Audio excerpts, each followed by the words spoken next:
નમસ્કાર મિત્રો, નવરાત્રિના પર્વ તહેવાર દરમિયાન નવરાત્રિમાં હાલ છાતીના ભાગે છપ્પુના ઘા મારી અને હાલ યુવકની હત્યા કરવામાં આવી છે। જાણો સમગ્ર ઘટના શું છે।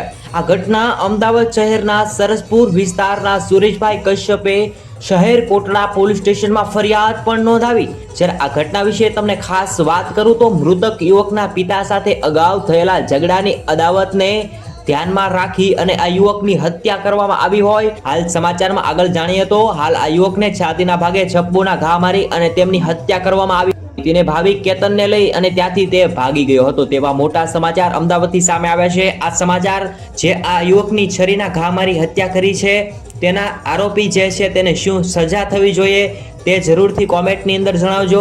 હાલ મિત્રો, આ નવરાત્રીનો પર્વ તહેવાર ચાલી રહ્યો છે તે દરમિયાન તમારા ગામ કે શહેરની અંદર કેવી નવરાત્રીનું આયોજન કરવામાં આવ્યું છે અને જરૂરથી તમે જણાવો ક્યાં ગામથી છો। જય હિન્દ, જય ભારત મિત્રો।